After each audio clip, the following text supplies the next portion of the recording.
Viewers, welcome to interesting review channel. இன்னைக்கு நம்ம பார்க்க போகிறது கூலி ட்ரைலர் நேற்றுக்கு வந்து பார்த்தீங்கன்னா எப்படி மக்களிடையே வரவேற்பு பெற்றிருக்கு, நம்மளுடைய தாட்ஸ் என்ன அதை பற்றி அப்படின்னு சொல்லிட்டு பார்த்துருக்காங்களா. இந்த படத்தில் பார்த்தீங்கன்னா நாகார்ஜுனா சாரோடைய வாய்ஸ் ஓவரில் ஆரம்பிக்குது. ஃபைனலி ரஜினி சாரோட வாய்ஸோட இந்த ட்ரைலரை வந்து பார்த்தீங்கன்னா முடிக்கிறாங்க. ட்ரைலர் எப்படி இருக்குது அப்படின்னு பார்த்தீங்கன்னா, ஃபஸ்ட் எடுத்தோடனே வந்து நாகார்ஜுனா சார் வந்து ஒருத்தன் பிறக்கும் போதே அவன் யார் கையில் இறக்குறான்றதை எழுதி வச்சுருக்காங்கன்னு நினைக்கிறேன்னு சொல்லிட்டு ஒரு டைலாக் சொல்கிற மாதிரி காமிக்கிறாங்க. ஸோ அதுலேயே வந்து அவர் ஒரு நெகட்டிவ் கேரக்டர்ன்றது நமக்கு புரிஞ்சிக்க முடியுது. அடுத்தது ஷௌபின் வாய்ஸ் மாதிரி இருக்குது. எப்படின்னா பார்த்தீங்கன்னா, ஒருத்தனை வந்து ட்ரேஸ் பண்ணாமே அவனை தூக்க முடியும்னா இட் கேன் பி டிசாஸ்டர்னு சொல்கிற மாதிரி காமிக்கிறாங்க. ஸோ ஷௌபின் வந்து ஒரு லாஃப் பண்ணுற மாதிரி காமிக்கிறாங்க, சிரிக்கிற மாதிரி. அதுவே வந்து பார்த்தீங்கன்னா அவர் நெகட்டிவ் கேரக்டர்ன்றது நம்ம ஓரளவுக்கு புரிஞ்சுக்கிற மாதிரி. இது எல்லாமே ஒரு அசம்ஷன் தான் அப்படின்னாலும் அதை நம்ம புரிஞ்சுக்கிற மாதிரி இருக்குது. நெக்ஸ்ட்டு வந்து பார்த்தீங்கன்னா நம்ம இவர் சத்யராஜ் சாரை காமிக்கும் போது நீ ஏன்டா இங்கே வந்தேன்னு சொல்லிட்டு ரஜினி சாரோட சட்டையை பிடிச்சி கேட்குற மாதிரி இருக்குது. அதில் வந்து பார்த்தீங்கன்னா ரஜினி சார் என்ன சொல்கிறார், ரஜினி சார் அப்படியே பார்க்குற மாதிரி இருக்குது. அதில் வந்து எப்படி இருக்குன்னா, ரஜினி சாரோட உயிருக்கு ஏதாவது ஆபத்தாயிடுமோன்னு சொல்லிட்டு ரஜினி சாரோட ஃப்ரெண்டாக சத்யராஜ் சார் கேட்குற மாதிரி நம்ம புரிஞ்சிக்க முடியுது. ஆனால் அப்படியே நெக்ஸ்ட் சீனில் பார்த்தீங்கன்னா ஸ்ருதி மேம் வந்து என்ன சொல்கிறாங்கன்னா, அவர் என்னோட அப்பா அப்படின்னு சொல்லிட்டு எமோஷ்னலாக சொல்கிற மாதிரி கேட்குறாங்க. ஸோ அப்போ ஸ்ருதி மேம் தான் வந்து பார்த்தீங்கன்னா இதில் சத்யராஜ் ஒரு பொண்ணு மாதிரி நமக்கு தெரியுது. அதில் வந்து அப்போ சத்யராஜ் சாருக்கு ஏதோ ஒரு அசம்பாவிதம் நடந்தது. உடனே பார்த்தீங்கன்னா அந்த நைட் டைமில் ஸ்ருதி மேம் வந்து இந்த மாதிரி ரஜினி சார்கிட்ட சொல்கிற மாதிரி காமிக்கிறாங்க எமோஷனலாகி. அப்போ ரஜினி சார் லைட்டாக எமோஷனல் ஆகிடுறாரு. உங்களுக்கு யாருமே இல்லை அப்படின்னு சொன்னோடனே அவர் டக்குன்னு தனியாக நடந்து போகிற மாதிரி காமிக்கிறாங்க, அவர் கண் கலங்குற மாதிரி காமிக்கிறாங்க. ஸோ அடுத்த நாளே அவரோட நோட் பார்த்தீங்கன்னா வந்து அவர் உங்களுக்கு அப்பானா எனக்கு ஃப்ரெண்டு அப்படின்னு சொல்லிட்டு காமிக்கிறாங்க. ஸோ உடனே அவர் மாசாக ஒரு ரிவெஞ்ச் எடுக்கிற காமிக்கிற மாதிரி நமக்கு ஒரு அசிங்கமாகுது. இதில் என்ன டீப்பாக உள்ள என்ன விஷயம் இருக்குது அப்படிங்கிறது நம்ம பார்த்தா தான் தெரியணும்னாலும் நமக்கு வெளியே இருந்து பார்க்கறதுக்கு தெரியக்கூடிய விஷயங்கள். நெக்ஸ்ட்டு வந்து பார்த்தீங்கன்னா அவர் வந்து ரஜினி சார் வந்து பார்த்தீங்கன்னா ஒரு 30 வருஷமாக நான் அவரை ஹோல்ட் பண்ணி வச்சுருக்கேன் அப்படின்னு சொல்லிட்டு ஒரு டைலாக் வருது. ஸோ இவர் ஏதோ ஒரு ரிசர்ச் பண்ணுற மாதிரி காமிக்கிறாங்க சத்யராஜ் சார். அவருக்கு வந்து இதில் வந்து பார்த்தீங்கன்னா ஒரு மாசான ஒரு ரோல் இல்லாமல் ஒரு நல்ல யோசிக்கிற மாதிரியான ஒரு இன்டெலிஜென்ட் ரோல் மாதிரி காமிக்கிறாங்க. அது வந்து என்னன்னு சொல்லிட்டு நம்ம அப்படி தான் பார்க்கணும். நெக்ஸ்ட் வந்து பார்த்தீங்கன்னா உபேந்திரா சார் வந்து பார்த்தீங்கன்னா ஃப்ளாஷ்பேக்கில் வந்து ரஜினி சாரோட ஃப்ரெண்டு மாதிரி நமக்கு தெரியுது. ஏன்னா அவர் வர சீன்ஸ் எல்லாமே அதாவது 90s வர மாதிரி அவர் சீன்ஸ்லாம் இருக்குது. பஸ்ஸு எல்லாமே பார்த்தீங்கன்னா அவர் சுற்றி இருக்கிற விஷயங்கள் எல்லாமே 90s இருக்கிறது. அந்த சீன்ஸில் தான் இவரும் இருக்கார்.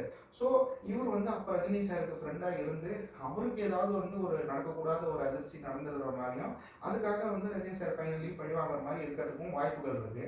ஆனால் ஆக்சுவலாக என்ன நடந்துச்சுன்றது பார்த்தா தான் தெரியும். நெக்ஸ்ட் வந்து பார்த்தீங்கன்னா அவர் வந்து உபேந்திரா சார் வந்து என்ன பண்ணுறாரு, அவர் கண்ணு வந்து பார்த்தீங்கன்னா அப்படியே ஒரு ரொட்டேட் ஆகிற மாதிரி ஒரு சீன் காமிக்கிறாங்க.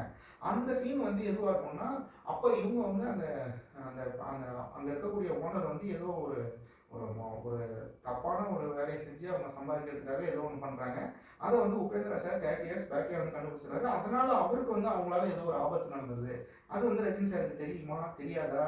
இந்த கதையை வந்து பார்த்தீங்கன்னா நம்ம வந்து அவங்க உபேந்திரா சார் இறந்தது வந்து இவங்களால தான் தெரியாமையே வந்து ஒரு கூலியாக அந்த இடத்துல வேலை செஞ்சுட்டு இருக்காரா, இல்லை தெரிஞ்சுதான் வேலை செய்கிறாரா, எல்லாமே வந்து நமக்கு அதுக்கு அடுத்தது தான் தெரியும். படம் பார்த்தா தான் தெரியும். நெக்ஸ்ட் வந்து பார்த்தீங்கன்னா அடுத்தடுத்த ரோல் அப்படியே காமிக்கிறாங்க. அதில் வந்து பார்த்தீங்கன்னா இப்போ அமீர் கான் சார் காமிக்கும்போது அவர் வந்து இப்போ அங்கே ஃப்ளைட்டில் வந்து இறங்குற மாதிரி காமிக்கிறாங்க. உடனே வந்து பார்த்தீங்கன்னா அங்கே எல்லாம் கார்லாம் நிறைய நிற்கிது. அவருன்னு அப்படியே அந்த விக்ரம்ல சூர்யா சார் வரும்போது பார்த்தீங்கன்னா அவர் காரில் வருவார். இவர் கொஞ்சம் இதில் மேலே ஒரு படி மேலே தூக்கி காமிக்கிறாங்க. ஸோ அதெல்லாம் வந்து செட் ஆகுதா? ஆனால் கண்டிப்பாக ஆமீர் கான் சாரை பற்றி நம்ம வந்து நடிப்பில் சொல்லவே தேவையில்ல. ஆனால் இவங்க கொடுத்த மாசு வந்து நமக்கு கனெக்ட் ஆகுதா ஆடியன்ஸ்க்கு அப்படின்றது ஸ்க்ரீனில் பார்த்தா தான் தெரியும். கனெக்ட் ஆகும் அப்படின்னு சொல்லிட்டு நம்புவோம். அதுக்கப்புறம் பார்த்தீங்கன்னா இதில் வந்து வேறு கேரக்டர்ஸ் வந்து பார்த்தீங்கன்னா ஸ்ருதி சொல்லியாச்சு, இவர் உபேந்திரா சார் சொல்லியாச்சு, நாகார்ஜுனா சார் சொல்லியாச்சு, ஷௌபின் கேரக்டர் வந்து அப்படியே இருக்காங்க. அவரும் நெகட்டிவ் டீமுக்குள்ளே இருக்கிற மாதிரி தான் காமிக்கிறாங்க. நெக்ஸ்ட் வந்து பார்த்தீங்கன்னா இவர் வந்து அவனை உங்களுக்கு வந்து அப்பாவாக இருக்கலாம், ஆனால் அவன் எனக்கு நண்பன் அப்படின்னு சொல்கிறாருல்ல. ஸோ சத்யராஜ் சார், அதுக்கப்புறம் ரஜினி சார், அப்புறம் இவர் ஆமீர் கான் சார், இவர் உபேந்திரா சார், இவங்க ஷோபின், இவங்களுக்குள்ள 30 வருஷத்துக்கு முன்னாடி என்ன கனெக்டிவிட்டி, என்னவா அங்கே இருந்தாங்க, என்ன ஃப்ரெண்ட்ஷிப்பா இல்லை டீமா எப்படின்றது நம்ம வந்து பார்த்தா தான் தெரியும். ஸோ எல்லாமே மக்களுக்கு கனெக்ட் ஆகிற மாதிரி இருக்கணும் அப்படின்னு சொல்லிட்டு நம்ம கண்டிப்பாக நம்புவோம். இதில் வந்து என்ன விஷயம் அப்படின்னு சொல்லிட்டு பார்த்தீங்கன்னா அவர் வந்து ஒரு டைம், அதாவது இதில் வந்து முக்கியமான விஷயம் என்ன அப்படின்னு சொல்லிட்டு பார்த்தீங்கன்னா நம்ம ட்ரைலர் தாங்க கரெக்டாக ஹேண்டில் பண்ணியிருக்காரு. இல்லை இவர் லோகேஷ் எப்படின்னா லியோவில் வந்து ட்ரைலர்லேருந்து ஃபர்ஸ்ட் லுக்லேருந்து அந்த பிளடி சீட்லேருந்து எல்லாமே ஓவர் ஹைப்பாக ஒரு ஹாலிவுட் ரேஞ்சுக்கு ஹைப் ஏற்றி கடைசியில் படம் பார்க்கும்போது நமக்கு வந்து பார்த்திங்கன்னா அது ஆவரேஜ் ஆகிடுச்சு. அதுலேயும் ஃபைனல் கிளைமேக்ஸ் வந்து பார்த்திங்கன்னா நமக்கு கருத்து வேறுபாடுகள் ஆகிடுச்சு.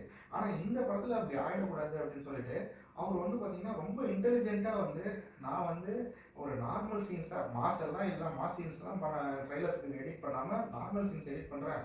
அனிருத் நீ வந்து பார்த்தீங்கன்னா பிஜிஎம் நல்ல பிஜிஎம்லாம் போடாதுன்ற மாதிரி அவரும் வந்து பார்த்தீங்கன்னா நான் வாய்ஸ் மட்டும் பண்ணுறேன், நான் வாய்ஸ் மட்டும் பாட்டு பாடுற மாதிரி இருக்கிற டோன் மட்டும் வைக்கிறேன், நான் வந்து மியூசிக்கே நான் அதை காட்டல அப்படின்னு சொல்லிட்டு 2 பேரும் சேர்ந்து ஒரு அண்டர் ப்ளே பண்ணியிருக்கிற மாதிரி தெரியுது. ஏன்னா ஹைப் வந்து அதிகமாகக்கூடாது, குறைக்கணும் அப்படின்றதுக்காக.